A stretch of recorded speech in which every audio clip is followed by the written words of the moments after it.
8 জানুয়ারি 2021 তর্জুমান আকাবির লিসান আখতার সানি আরিফ বিল্লাহ শেখুল হাদিস শেখুল উলামা হযরত মাওলানা শাহ আব্দুল মতিন বিন হুসাইন সাহেব দামাত বারাকাতুহুমের বয়ানের মজলিস খানকায় অবস্থান, সামাজিক জীবনে আদব কায়দা এবং টাচ মোবাইল ব্যবহার করার বিষয় জুমার পরে অত্যন্ত গুরুত্বপূর্ণ বয়ান। বাইতুল হক জামি মসজিদ ঢালকানগর, ঢাকা। মাওলানা রিজওয়ান আশরাফ সাহেব উর্দু কিতাব থেকে গুরুত্বপূর্ণ মালফুজ পড়ে শোনানোর পর হযরত ওয়ালা দামাত বারাকাতুহুম আজিম শান বয়ান পেশ করেন।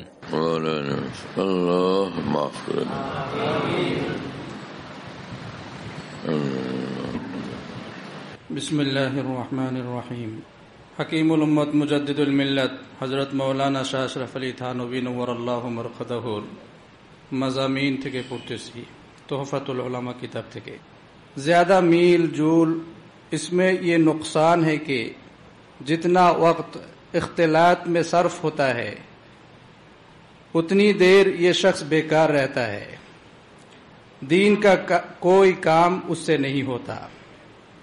हकीमुल उम्मत मुजद्दिदुल मिल्लत हजरत मौलाना शाह अशरफ अली थानवी नव्वरल्लाहु मरकदहु বলেন, মানুষের সঙ্গে অনর্থক মেলামেশা করা, ওঠা বসা করা, তার মধ্যে এই ক্ষতি আছে যে যতটা মানুষের সঙ্গে অনর্থক মেলামেশায় ব্যয় করা হয় ততক্ষণ পর্যন্ত এই মানুষটা বেকার থাকে, দিনের কোনো কাজ তার দ্বারা হয় না। रहा ये कि मुसलमानों से मिलने में तो सवाब है, तो उससे मुराद बकदर जरूरत मिलना है। बाकी हलो मुसलमानদের সঙ্গে সাক্ষাৎ করা, এর মধ্যে তো সওয়াব রয়েছে, তবে এই মেলামেশার দ্বারা উদ্দেশ্য হলো অপ্রয়োজনীয় মেলামেশা। अपने पास आने वालों की तवाज़ु কি বলো এই মেলামেশার উদ্দেশ্য প্রয়োজন পরিমাণ মেলামেশা সাক্ষাৎ করা। अपने पास आने वालों की तवाज़ु 10-15 मिनट में हो सकती है, उसके लिए घंटे सर्फ करना, वक्त जाये करना है। নিজের কাছে যে সকল লোক সাক্ষাৎ করতে আসে তাদের সঙ্গে সময় দেয়া, সাক্ষাতে তাদের জন্য মেহমানদারি করা, এটা কয়েক মিনিট 10-15 মিনিটে হতে পারে, কয়েক ঘন্টা তাতে ব্যয় করা, সময় নষ্ট করা। ज्यादा मील जूल में मामूलात की पाबंदी नहीं हो सकती। एक काम लेकर बैठे थे, कोई मिलने आ गया तो काम रुखसत हुआ। মানুষের সঙ্গে অনর্থক অধিক মেলামেশা, ওঠা বসার কারণে মামুলাতের পাবন্দি থাকে না। এক কাজ নিয়ে বসেছিল, মামুলাত বুঝে নিজের জরুরি আমল ইত্যাদির মধ্যে বিঘ্ন ঘটে। এক কাজ নিয়ে বসেছিল, কেউ সাক্ষাৎ করতে আসলো, সেই কাজ ছুটে গেল। अब बातों में घंटे लगा दिए जाते हैं जिससे सारे कामों का पड़ा हो जाता है। ऐसा शख्स हमेशा परेशान रहता है, और मैं पहले कह चुका हूं कि बेइंतजामी दुनिया और दीन दोनों के लिए मुजिर है। কেউ সাক্ষাৎ করতে আসলো, কথাবার্তায় বসে ঘন্টা ঘন্টা ব্যয় করে দেওয়া হয়, যার কারণে অনেক কাজ ছুটে যায়। এমন ব্যক্তি সর্বদা পেরেশান থাকে। এবং আমি পূর্বেই বলেছি যে অশৃঙ্খল চলাফেরা দিন এবং দুনিয়ার উভয়ের জন্য ক্ষতিকর। दूसरे इख्तिलात में खामोशी दुश्वार है। শৃঙ্খলাহীন চলাফেরা, ওঠা বসা দিন এবং দুনিয়ার উভয়ের জন্য ক্ষতিকর। दूसरे इख्तिलात में खामोशी दुश्वार है, खामखा बोलना ही पड़ता है, जिसमें अक्सर गीबत और शिकायत में भी इब्तिला हो जाता है। দ্বিতীয়ত অনর্থক মেলামেশার মধ্যে, মানুষের সঙ্গে ওঠা বসার মধ্যে চুপ থাকা মুশকিল। অনর্থক অনেক কথাবার্তা বলতে হয়, যার মধ্যে অনেক গীবত, অভিযোগ, অনুযোগ এর মধ্যে জড়িয়ে পড়তে হয়। আল্লাহ তাআলা আমাদেরকে অযথা অনর্থক সব কাজকর্ম থেকে বেঁচে থাকার তৌফিক দান করেন। আল্লাহ আমাদেরকে আমলের তৌফিক দান।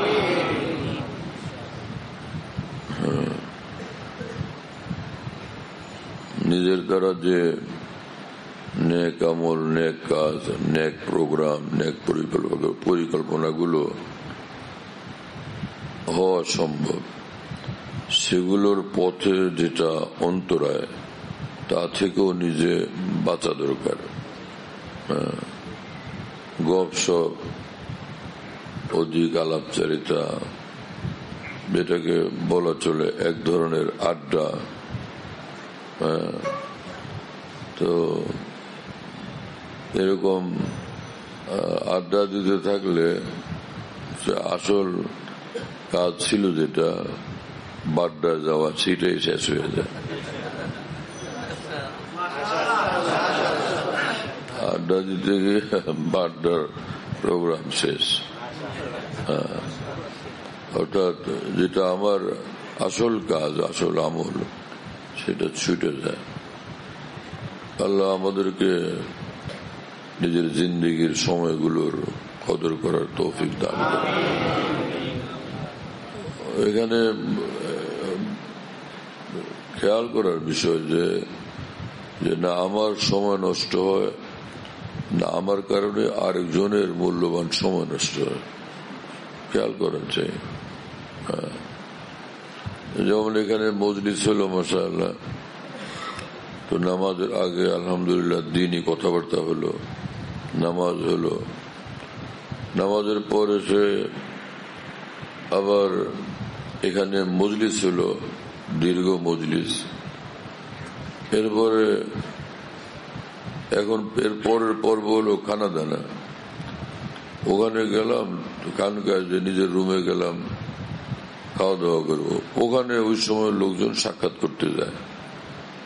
এটা কি সাক্ষাৎ করার সময়? এবং এই সময় এইভাবে ঝামেলা করা ঠিক হয় না? ওখানে এখনই ঢুকতে হবে, এখনই আমার দেখা করতে হবে, এখনই কথা বলতে হবে।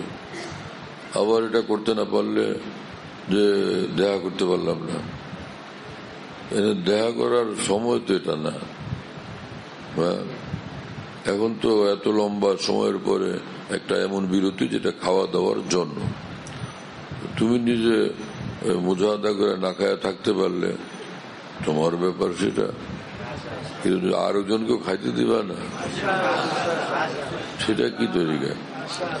মানে সমাজতন্ত্র জারি করতে চাও নাকি? হ্যাঁ, যে কেউ খাবে আর কেউ খাবে না, তা হবে না, তা হবে না।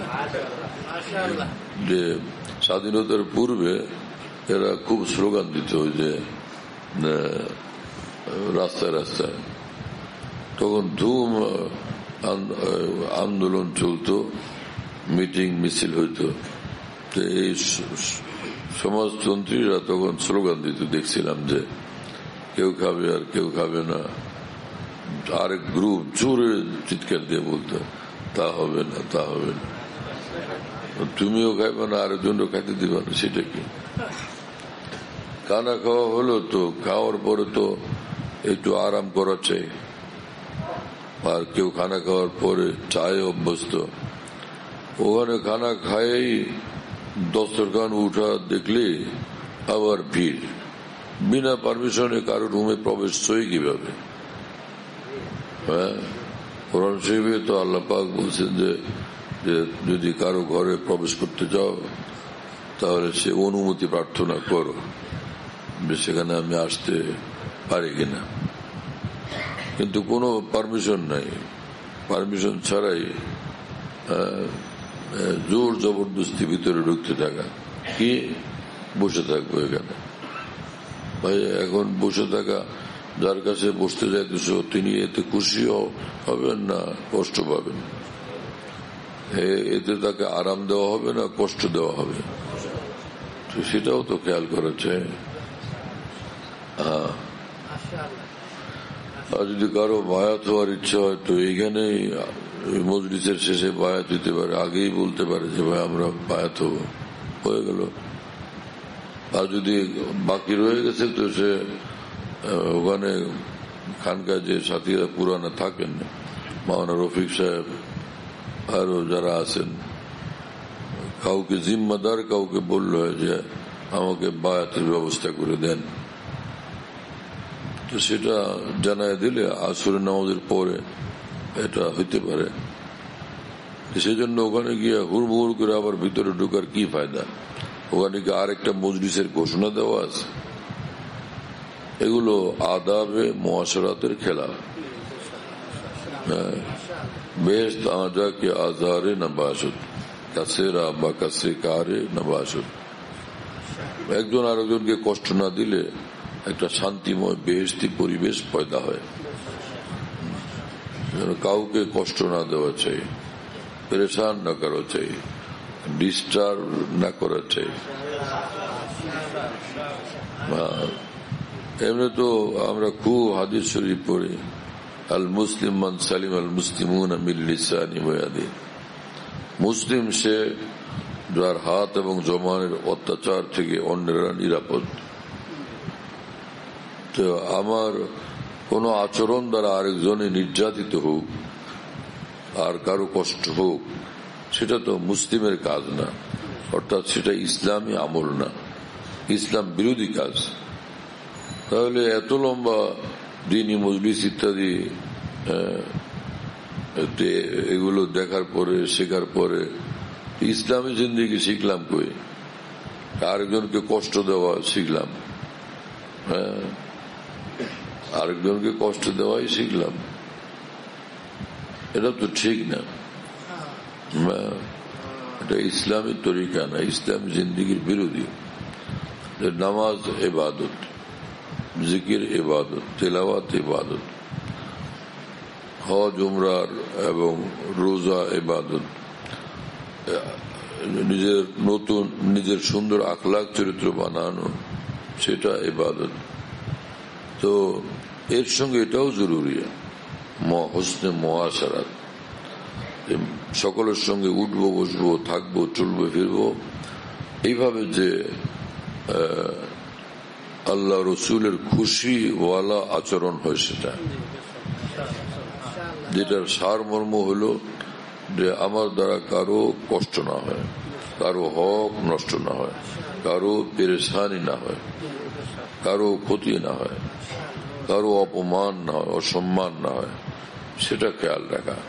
হ্যাঁ, আমার কারণে কেউ বিপদে না পড়ে, কেউ অশান্তিতে না ভোগে, সেটা খেয়াল রাখা। তো সেটা আদাবুল মুআশারাত, এবং সেটার হাকিকত হল হুকুকুল ইবাদ, আল্লাহর বান্দাদের হকের খেয়াল রাখা। তো আল্লাহর হকের কথা বুঝলাম যে ভাই গুনাহ করব না, কিন্তু আল্লাহর বান্দাদের হক খেয়াল রাখতে হবে, সেটা আর খেয়াল নেই। হ্যাঁ, সেটাও খেয়াল রাখা জরুরি না? অনেকের মধ্যে জজবা বেশি, হ্যাঁ একটু দেখতে আসি, তা দেখতে দেন না। কি হয়েছে আপনাদের? 6 মাস ধরে আসে, একদিনও দেখা করতে পারি না। গিয়া দেখা করাটা একটা বিরাট ব্যাপার। এখানে দিনই কথা শুনলাম, দিন শিখলাম, এটা কোনো ব্যাপার না, এটা কিছুই না। এটা এই ধারণা কি সহি?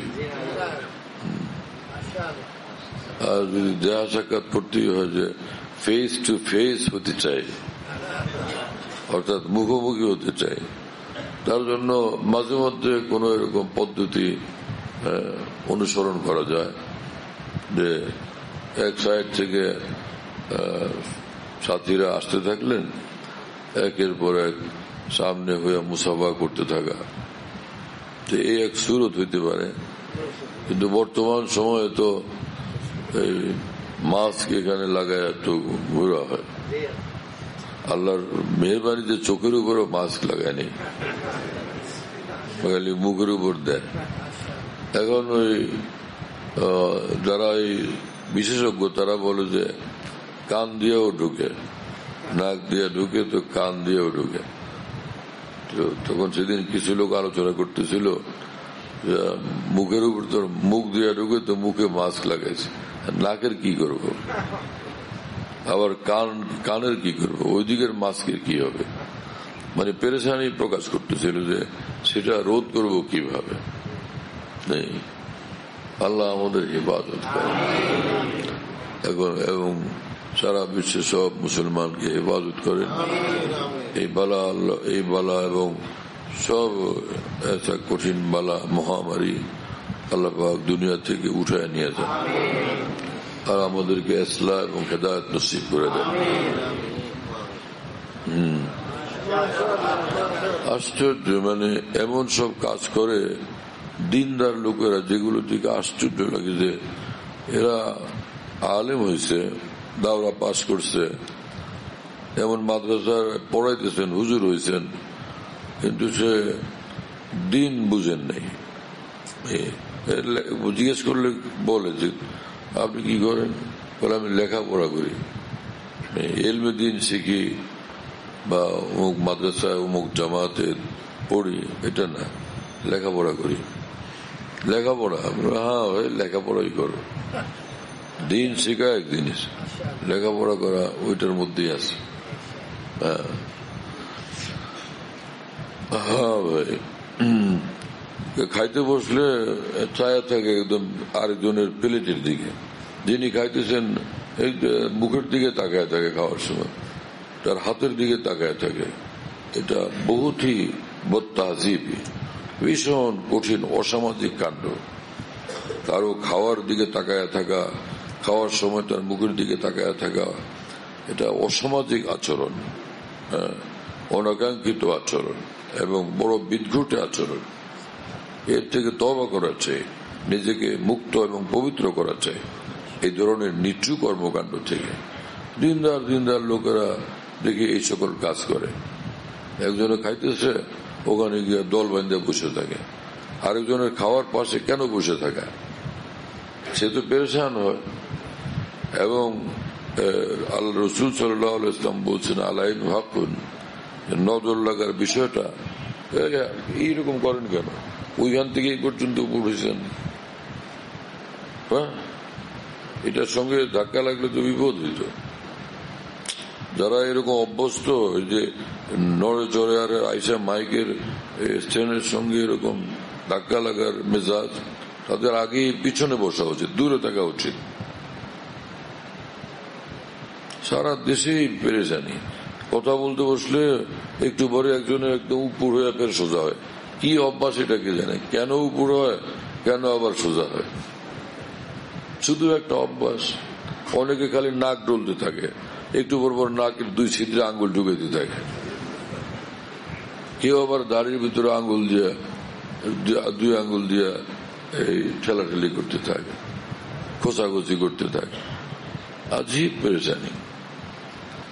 অসুন্দর অশোভন কোনো আচরণই না করার চাই। একটু বরবরই নাক ডলা, একটু বরবরই নাক, দুই নাকের ফাঁকে আঙ্গুল দেওয়া। ভালো ভালো লোকজন এইসব মানুষ এগুলো করতে থাকে। একসাথে এক জায়গায় বসা আছে, একজনের থুতু ফেলবে, হাত করে আওয়াজ করে পাশেই ফেলতে থাকে। তো বাকিদের ঘৃণা লাগে না? খারাপ লাগে না? এ কি তরিকা? এটা মানুষের আচরণ না, মনুষ্যত্ব এর মধ্যে নাই। মনুষ্যত্ব বোধ এবং মানুষের যে উন্নত সামাজিক জীবন, সে মানুষের জীবন আচার এখনো এই মানুষ বুঝতে পারেনি। সে আচার আচরণ তার জীবনে এখনো আচরিত হয়নি। এক জায়গায় বসে আছে, হাঁটতেছে, 4-5 জন, হঠাৎ করে দেখা গেল হাত করে আওয়াজ আসছে, পাশে আবার ওখানেই ফেলতেছে। কি পুরানা লম্বা কুর্তা, পুরানা নামাজ, কিন্তু এই সামাজিক আচরণ থেকে এইভাবে আমরা অনেকে বঞ্চিত। এগুলো শিখতে হয় কারো কাছে, কোন মানুষের কাছে গিয়ে শিখতে হয়। গিয়েই বায়াত আর সবক হলো 12 তাসবিহ আর তাহাজ্জুদের। কিন্তু মানুষ হওয়ার সবক তো শেখা চাই। খালি জিকির করলেই হবে, খালি তাহাজ্জুদ পড়লেই হবে? আল্লাহর বান্দাদের হক নষ্ট করা, এর থেকে আল্লাহর বান্দাদের হক নষ্ট করা থেকে ফিকরের সাথে সর্বদা বিরত থাকা, এই সকল ব্যাপার, হুকুকুল ইবাদ, এগুলো শিখতে হবে, বুঝতে হবে। রাসূল পাক সাল্লাল্লাহু আলাইহি ওয়াসাল্লাম তাহাজ্জুদের নামাজে ওর জন্য উঠতেন, এমন ভাবে নড়তেন চড়তেন যে কারো কোনো আরামের ব্যাঘাত না হয়। এখন আমি বাইরে সফর করে খানকাতে আসি, রাত বাজে 2টা 3টা, ওই কেউ ওই সময় কেন জাগে তো কে জানে, উঠে দাঁড়ায় আসসালামু আলাইকুম। এত কষ্ট লাগে কি বলবো। আকল ফাহাম বুঝ, ইসলামী জ্ঞান এবং নূর ওয়ালা বুঝ কি পয়দা হলো যে এতগুলো মানুষ ঘুমাইতে সেখানে আসসালামু আলাইকুম বলা কোন সুন্নত তরিকা? হ্যাঁ, তোমার ঘুমে সালামের আওয়াজে এতগুলো মানুষের যে কারো ঘুমের যদি ব্যাঘাত হলো যে কোনো মাত্রা গুনাহ হবে কি হবে না? কিসের সালাম এই সময়? কেন তোমাকে ডাকতে বলছে? আবার যারা ঘুমন্ত তাদের গায়ের উপর দিয়ে আগাইতে থাকে কাছে আসার জন্য। আবার কেউ দূরে নিজের জায়গা থেকে জোরে আসসালামু আলাইকুম বলে। এখানে সালাম দেওয়া সুন্নত না খেলাফে সুন্নত? সালাম জিকরুল্লাহ, সালাম ও জিকির, দুরুদ ও জিকির, ইস্তেগফার ও জিকির, কোরআন তেলাওয়াত ও জিকির। আর ফুকাহায়ে কেরাম লিখছেন যে তোমার জিকিরের দ্বারা যদি নামাজে ব্যাঘাত হয়, হ্যাঁ, অথবা কোন ঘুমন্ত ব্যক্তির ঘুমে ব্যাঘাত হয়, অথবা কোন রোগীর কষ্ট হয়, তো এই সময় জিকির করা সেখানে নিষেধ এবং এটা গুনাহের কাজ। মানুষ নামাজে মশগুল, আরেকজনে ওখানে জোরে তেলাওয়াত করতেছে, নামাজ যে পড়তেছে তার পাশে তেলাওয়াত শুরু করে দিল, যে তো ওই লোকের নামাজের নিমগ্নতা বিঘ্নিত হবে কিনা, নামাজের নিমগ্নতা নিবিষ্টতা ক্ষতিগ্রস্ত হবে কিনা? এই সময় তেলাওয়াত করার দ্বারা কোনো সওয়াব হবে না, উল্টা গুনাহ হবে। নামাজে মশগুল, তার পাশে তালিম শুরু করে দিলাম, তো এই বেচারার তো তালিমের দ্বারা ওই বেচারার এই নামাজের ক্ষতি হলো। এই তালিমের দ্বারা ফায়দা হবে, সওয়াব হবে। আর যেখানে তালিম নির্ধারিত, তো সে মানুষের নামাজ শেষ হইলে তখন তালিম শুরু হচ্ছে। নামাজ যেমন মাগরিবের নামাজ 3 রাকাত 2 রাকাত, এরপর হয়তো মানুষ আরো 2 রাকাত পড়ে, এতটুকু পরে শুরু হলো। অথবা এশার নামাজ সে ফরজ, এরপরে সুন্নত, তারপরে ভিতর, শেষ হলে তারপর শুরু হলো। যেখানে এরকম তালিম নির্ধারিত, সেখানে তালিমওয়ালারা যেখানে বসবেন ওখানে তাদের আশপাশে নামাজে না দাঁড়ানো চাই, অনেক দূরে দাঁড়ানো চাই, যদি কেউ পড়তে চায়, যাতে তালিমওয়ালারা নির্বিঘ্নে তালিম করতে পারেন। আর এই জন্য মিম্বর ও মেহরাবের সামনে যে তালিমের অনেকে আগ্রহ করেন, ওখানে তো ইমামের সঙ্গে যারা দাঁড়ান তারা অনেকে নামাজে মশগুল থাকতে থাকেন, তাই না? তো নিরাপদ ভাবে যেখানে বসে তালিম করলে অন্যদের ইবাদতে ব্যাঘাত ঘটবে না, সেটার খেয়াল রাখাও ইবাদত। সেটার জন্য কষ্ট স্বীকার করা, খেয়াল রাখা, এটার মধ্যেও সওয়াব, নেকি। হ্যাঁ, বড় মুশকিল ভাই।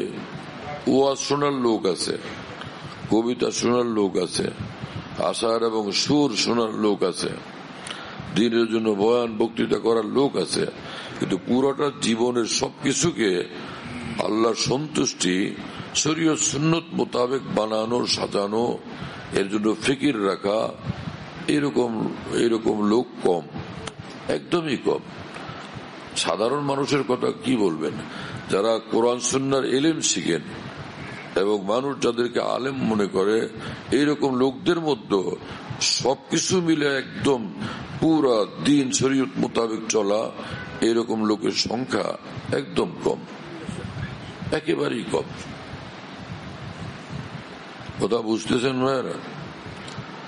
এক এক মাদ্রাসায় গেলে ওখানে গিয়ে বসলে আমরা সবাই কথা বলতেছি, আপনারা কথা বলতেছেন, কয়েকজন মিল্লা হুজুররা বা মেহমানরা, আরেকজন আসছে আসসালামু আলাইকুম।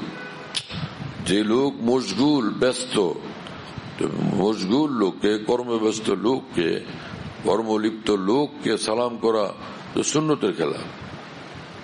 সে তো তার কাজের মধ্যে ব্যাঘাত ঘটাবেন আপনি। উনি কথা বলতেছেন, বুখারী শরীফ পড়তেছেন বা কোনো কিতাব পড়তেছেন, গিয়ে আসসালামু আলাইকুম, এখানে তার কাজে ব্যাঘাত ঘটাইলেন আপনি। এই সালাম তো সুন্নত না, সুন্নতের খেলাফ। একজনে বড়ি দিয়ে মাছ কাটতেছে, আরেকজনের দিকে আসসালামু আলাইকুম, তো আপনি অ্যাক্সিডেন্ট ঘটাই দিবেন। হ্যাঁ, এরকম যে বড়ি দিয়ে মাছ কাটে তার সালাম করা সুন্নত না, খেলাফে সুন্নত। কিন্তু সুন্নত এমন বুঝছে, ইসলাম এমন বুঝছে, যেখানে যায় সেখানে সালাম, আসসালামু আলাইকুম।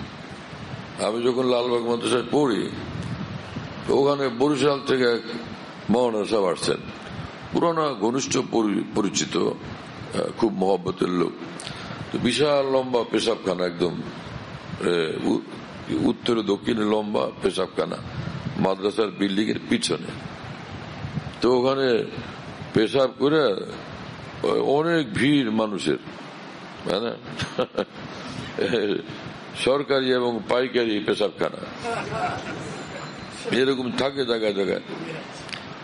ও আল্লাহ, সে একজনে ওই পেশাব করে তো শুকানোর জন্য হাঁটাহাঁটি করে, ওইখানে মৌলানা সাহেবের লোকে হঠাৎ কখন আসছে জানি না, ওইখানে দেখে উনিও ঘোরাঘুরি করতেছে। ওই সময় আমার দেখে আসসালামু আলাইকুম।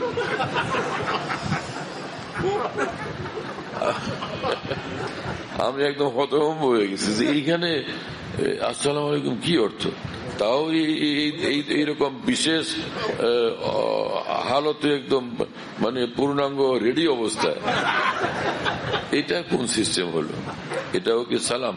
এক নম্বর। দুই, দুর্গন্ধপূর্ণ জায়গাতে জিকির করা নাজায়েজ, গুনাহ, অত্যন্ত কঠিন গুনাহ, যে আল্লাহর জিকিরের সম্মান মর্যাদার খেলাফ কাজ। হ্যাঁ, সালাম জিকির, তেলাওয়াত জিকির, দুরুদ জিকির, ইস্তিগফার জিকির, যেখানে দুর্গন্ধ সেখানে এগুলো একটাও করা যাবে না। তো সালাম দেওয়া যাবে? এই দিক দিয়ে যে মিম্বরের কি, এটা মেহরাবের পিছন দিক দিয়ে ওইদিকে বের হইতে নিলে একদল লোক জুমার নামাজের মজলিসের পরে বা মঙ্গলবারের মজলিসের পরে, তো এই মাসিক মজলিসের পরে পিছন দিক দিয়ে বের হইতে নিলে একদল পিছনে গিয়ে দল বেঁধে দাঁড়ায় থাকে। বের হলে ওখানে আসসালামু আলাইকুম, অথচ এখানেই পেশাবখানা, সাথেই পেশাবখানা, পেশাবের গন্ধ দূর পর্যন্ত যায় না। এখানে সালাম করা সুন্নত না খেলাফে সুন্নত? কি আশ্চর্য! কে বুঝাবে এগুলো? হ্যাঁ, কি হলো আজকে আমাদের?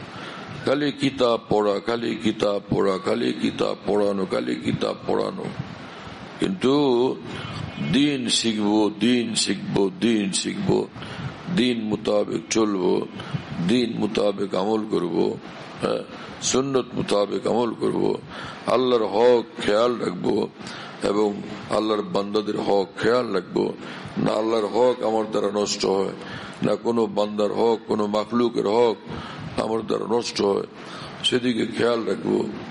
এটা নাই। এই পড়াপড়ির ফায়দা কতটুকু? এই পড়াপড়ির ফায়দা কি? গিয়া শিক্ষক হওয়া? এভাবে ইসলাম চিন্তা করে? হ্যাঁ, গিয়া ওয়াজ মাহফিলে ওয়াজ করা, এরপরে যা খুশি করলাম।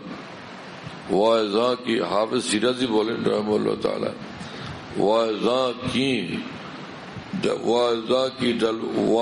কি জলওয়াবর মেহরাব ও মিম্বর মিকুনান, যে ইসলামের ওয়াইজরা, বক্তারা মিম্বর ও মেহরাবের উপরে খুব জালওয়া বর্ষণ করেন, খুব ওখানে আলো দান করেন, আলোকিত করতে থাকেন।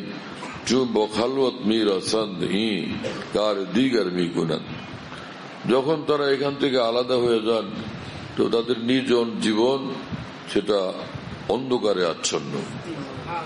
কি ফায়দা হলো? সকলকে আলোকিত করে নিজে গিয়ে অন্ধকারে ডুবে মরতেছে। কি ফায়দা হলো? কি সেটা? গীবত, শিকায়েত, গুনার কাজ, নজরবাজি, হ্যাঁ না, পেশকে হারাম ইত্যাদিতে আক্রান্ত। এসকে মাজাজ কি সুন্নত না হারাম? সেটাতে যে আক্রান্ত, সে কি দিন শিখলো বলেন? মোবাইল নিয়ে ব্যস্ত, মোবাইল আর মোবাইল। আর টাচ মোবাইল নিলে বা কি দামি মোবাইল একটা পাইলে সর্বক্ষণই বিশেষ বিশেষ লোকেরা এটা নিয়ে টিপতেই থাকে, কি খালি আঙ্গুল দিয়ে টানা খোঁচাখুচি করতেই থাকে। মোবাইল নিয়ে ব্যস্ততার আমল, এটা কোন শরীয়ত, কোন সুন্নত, কোন দিন? হ্যাঁ, কি জিনিস এটা? এটাকে নিজের আখলাক বানানো, অভ্যাস বানানো, রুটিন বানানো, এটা কোন দিনই জিন্দেগি? বলেন। আল্লাহ পাক তো পবিত্র কোরআনে বলছেন যে বেশি বেশি করবার যেটা, সেটা হলো আমার জিকির। ইয়া আইয়ুহাল্লাযীনা আমানু যিকুরুল্লাহ যিকরান কাসীরা। এই ঈমানওয়ালারা, ঈমান যদি ভিতরে আছে তার তাকাজা হবে আল্লাহর জিকির বেশি বেশি করবা। তোমরা আল্লাহর জিকির বেশি বেশি করো, মোবাইল বেশি বেশি টিপো, মোবাইল নিয়ে ব্যস্ত থাকো। কি এটা? কোনো কাজ নেই, অপ্রয়োজনীয়। আর যারা টাচ মোবাইল ব্যবহার করে আর এতে আজে বাজে যত প্রোগ্রাম দেখতে থাকে, হারাম কাজ, যেগুলো হারাম কাজ করে তো জাহান্নামে যাইতেছে।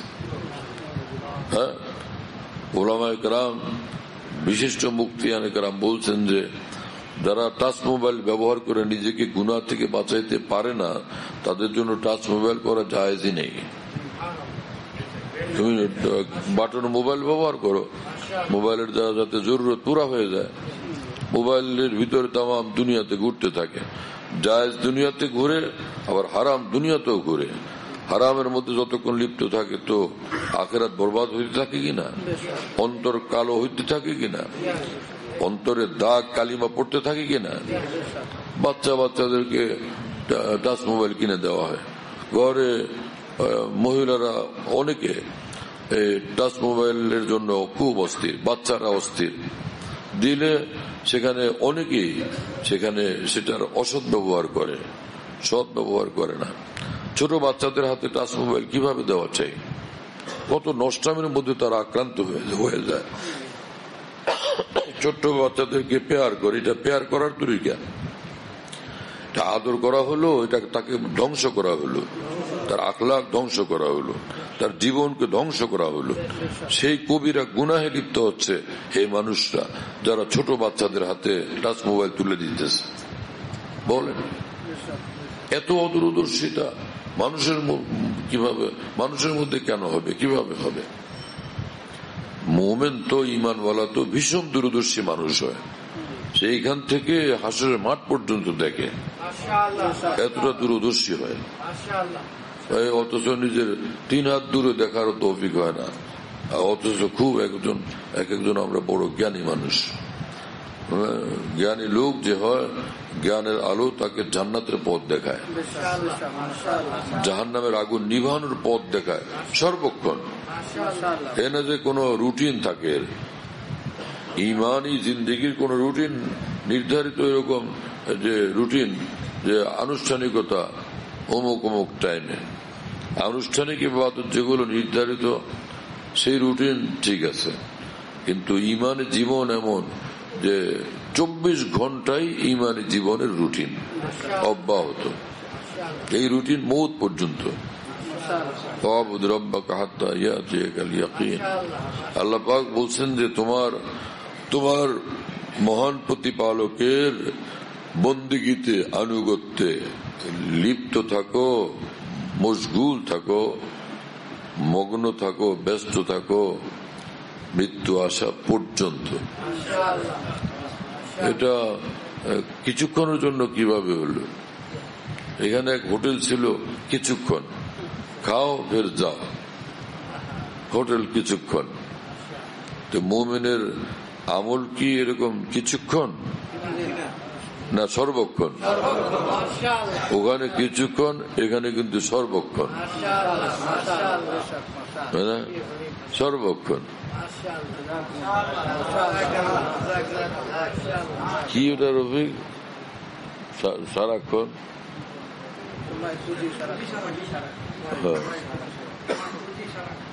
পুরোটা বলো না।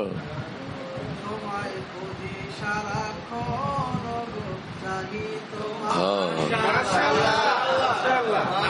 তোমার খুঁজি সারাক্ষণ, ওগো চাহি তোমাকে সারাক্ষণই খুঁজি, সারাক্ষণই চাই তোমাকে।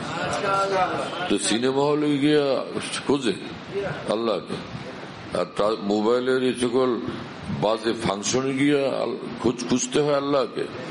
নাউজুবিল্লাহ।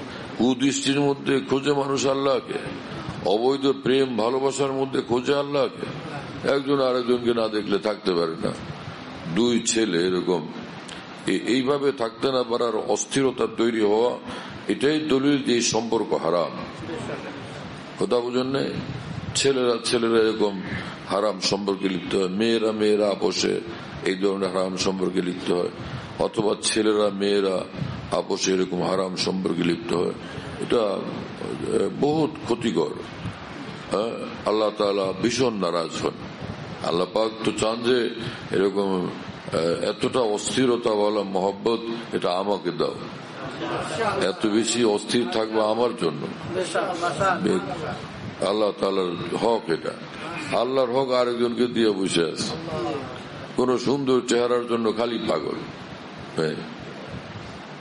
এক ছেলে লিখছিল আমাকে বছর 3 আগে, আর এক ক্লাসের এক ছেলের উপরে আমি এত আসক্ত, আমি আরেক ক্লাসে থাকি, ক্লাস রুমে ঘুমানোর আগে আমি গিয়া কিছুক্ষণ ওরে অনেকক্ষণ যাবৎ দেখি, সে ঘুমায় থাকে, লম্বা সময় দাঁড়ায় দেখে পরে আমি গিয়া ঘুমাই। এটা আমার প্রতিদিনের রুটিন, এছাড়া আমি ঘুমাইতে পারি না।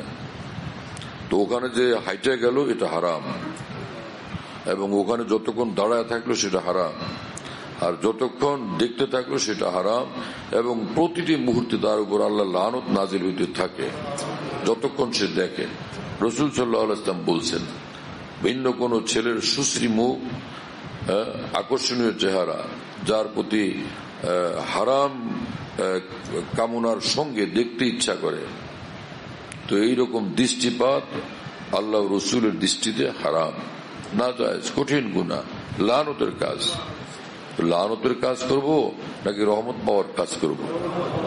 নজর হেফাজত করবো ইনশাআল্লাহ, এবং এর জন্য কষ্ট করতে হয়। এটা খেয়াল রাখা যে মন যেদিকে ঝুঁকে, যাকে বারবার চায়, অথচ এর তো কোনো যুক্তি নেই। স্ত্রীর জন্য মহব্বত এটা আল্লাহ খুশি, স্বামীর জন্য মহব্বত আল্লাহ খুশি, সন্তানের জন্য মহব্বত আল্লাহ খুশি, মা বাবার জন্য মহব্বত আল্লাহ খুশি। কিন্তু এইখানে আরেকজনের প্রতি টান এবং আকর্ষণ, এবং তাকে সময় দেওয়ার জন্য অস্থিরতা, তাকে দেখার জন্য অস্থিরতা, সে কে? তার জন্য এই অস্থিরতা কেন? এটা হলো নফসে শয়তানের ধোঁকা। ইন্নান নাফসা লাআম্মারাতুম বিসসু। আল্লাহ পাক পবিত্র কোরআনে বলছে, নিঃসন্দেহে মানুষের নফস, মানুষের মন, সে খারাপ কাজের দিকে প্রচন্ড ভাবে তাকে অস্থির করে তোলে, প্ররোচিত করতে থাকে, কমান্ড করতে থাকে। আম্মারা মানে যে নফস হলো যত সব অপকর্মের ভয়ঙ্কর কমান্ডার। অত্যন্ত ভয়ঙ্কর এবং ভীষণ দুষ্ট কমান্ডার, পান্ডা কমান্ডার। আম্মারা বিসু, আম্মারা আমেরা তো ইসমে ফাইল, আম্মারা মুবালাগা, সিগায় মুবালাগা। তো মুবালাগার সিগার অর্থ কি হবে? ভীষণ দুষ্ট, ভীষণ দুষ্ট কমান্ডার, কমান্ডার ইন চিফ। ইবলিসও, শয়তানরাও খারাপ কাজের কমান্ড করে, আর এই নফসও কমান্ড করে। দুইজনের ভিতরে বেশি উস্তাদ হলো নফস। দোনো নষ্ট এবং ভ্রষ্ট এবং দুষ্ট উস্তাদ থেকে যে সর্বদা সতর্ক থাকে এবং এদের কমান্ড ফলো না করে, সেই মানুষ এবং সেই ওলি আল্লাহ এবং সেই জান্নাতি। আল্লাহ রসুলের কমান্ড ফলো করি, এই দুষ্ট দুরাচারদের কমান্ড কখনোই ফলো না করি।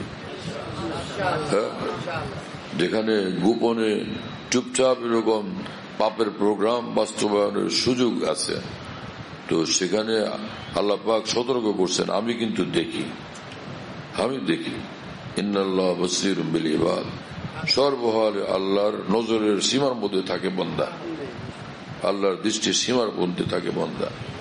এজন্য পালায় কোনো জায়গাতে পাপ কাজে লিপ্ত হবে, সেটা আর কেউ না দেখলেও আল্লাহ পাকের নজরের সামনে সেটা। নাউযুবিল্লাহ তাআলা মিন যালিক। এজন্য হিম্মত করা চাই, গর্দভ এবং পশুর জিন্দিগি, জানোয়ারের জিন্দিগি থেকে নিজেকে মুক্ত করা চাই। কথা বুঝতেছেন ভাইরা? আর যদি কারো ইচ্ছা থাকে যে না আমি পশুই থাকবো, জানোয়ারই থাকবো, মানুষ হব না, জানোয়ারদের সঙ্গে গিয়া থাকার চাই। গরু, ছাগল অথবা শিয়াল কুকুররা যেখানে থাকে, এরকম জানোয়ারের জীবন যারা আচরিত করতে চায়, যে জানোয়ারের জীবনই নিজেরা নিয়ে থাকতে আগ্রহী, এর জঙ্গলের শিয়াল কুকুরদের সঙ্গে গিয়ে বসবাস করা উচিত। ওখানে জন্তুরা থাকে, দেখলে ভালো লাগবে, তোরা জানোয়ার, আমিও আরেক জানোয়ার তোদের সঙ্গে আসছি, আমি তোদের লিডার, আমি চিফ কমান্ডার এবং লিডার তোমাদের, আমাকে সম্মানের নজরে দেখবা, হ্যাঁ, এবং তোমাদের পশুত্বকে আমি হার মানায় দেব, এমন পশুত্ব আমি জানি। এইরকম কি মানুষের করা উচিত? ফের মানুষ হিসাবেই বাঁচা উচিত। আর মানুষ সে এরকম গর্হিত, ঘৃণিত, ধিকৃত কর্মকাণ্ড থেকে নিজেকে হিম্মতের সঙ্গে, কষ্টের সঙ্গে মুক্ত রাখে, পবিত্র রাখে, এবং নিজেকে গান্দা কাজ থেকে মুক্ত এবং পবিত্র রাখার জন্য যুদ্ধ লিপ্ত থাকে। অথচ সে চান্স খুঁজে, এমন মানুষ চান্স খুঁজে, সুযোগ তালাশ করে, নিজেই ধ্বংস বরবাদ হয় নেই, জীবনকে গান্দা নোংরা নিকৃষ্ট বানায় নেই, আরেকজনকে গান্দা কাজের জন্য টানতে থাকে, আকৃষ্ট করতে থাকে, ইশারা করতে থাকে। এইরকম গান্দা, কত গান্দা বলেন, মূর্খতা কি বলে?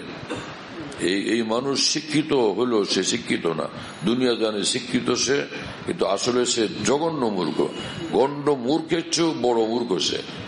অনেকে একদম বিলকুল আলেখা পড়া হলে মানুষ বলে না যে উনি কি চিনেন, ওনারে লেখাপড়া শিক্ষিত নাকি, তো কানে কানে বলবে একেবারে গণ্ড মূর্খ আমাদের এলাকায়। ওই গণ্ড মূর্খ যতটা মূর্খ যে আল্লাহকে নারাজ করার জিন্দিগি নিয়ে চলতে খুশি, তো সে ওই গণ্ড মূর্খের চেয়েও বড় গণ্ড মূর্খ। কথা বুঝতেছেন? সেটা হলো গণ্ড মূর্খ, আর এটা হলো গুন্ডা মূর্খ। হ্যাঁ, এটা বড় মূর্খ।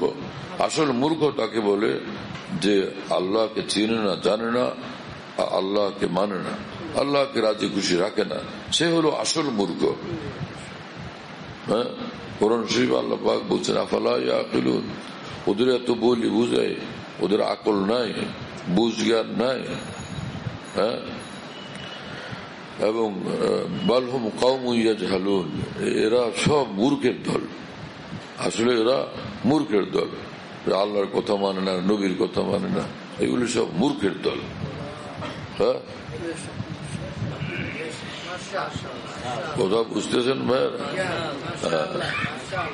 এবং আল্লাহকে যারা মানে এদেরকে বলে যাকিরুন, আর আল্লাহকে যারা মানে না এরা হলো গাফিলুন এবং জাহিলুন। হ্যাঁ, আল্লাহকে যারা মানে এরা সব হলো যাকিরুন, এবং এরা সব আকিলুন, আকলমন, জ্ঞানী মানুষ তারা, উলুল আলবাব। আল্লাহকে নারাজ করার বুঝ জ্ঞানে যারা পাকা পারদর্শী, এগুলি সব জাহেল, নাদান। এই বলছেন আল্লাহ তাআলা পবিত্র কোরআনে। তো জাহেল, নাদান, মূর্খ, গণ্ড মূর্খ থাকবো নাকি জ্ঞানী থাকবো? জ্ঞানী থাকতে হলে তাহলে মহান আল্লাহর কৃতজ্ঞ বান্দা হওয়া চাই, সর্বহালে আল্লাহকে ভয় করা চাই, সর্বহালে পশুর জীবন, জানোয়ারের জীবন পরিত্যাগ করে একদমই আদম আলাইহিস সালামের সন্তান হিসাবে উন্নত জীবন যাপন করা চাই। সেটা করবো ইনশাআল্লাহ। সকলে আল্লাহ আমাদের তৌফিক দেন। হযরতুল্লাহ দামাত বারাকাতুহুর বয়ান যেখানে বয়ান করেন সব বয়ান নেটের মাধ্যমে, টেলিগ্রামের মাধ্যমে পাওয়া যাচ্ছে। হযরতুল্লাহ দামাত বারাকাতুহু যখন বয়ান করেন, বয়ানটা আমরা দেশ বিদেশ থেকে, দুনিয়ার যে কোনো জায়গা থেকে আমরা পেতে পারি। এই জন্য মুফতি শহীদুল ইসলাম শাহ হুজুরের নম্বরে যোগাযোগ করবেন 01715 80 18 69 80 18 69 01715 80 18 69। যাতে মনে থাকবে ইনশাল্লাহ সবার। 01715 80 18 69। বলো ভাই, 01715 80 18 69। অনেক সোজা তো ভাই, মাশাআল্লাহ, অনেক।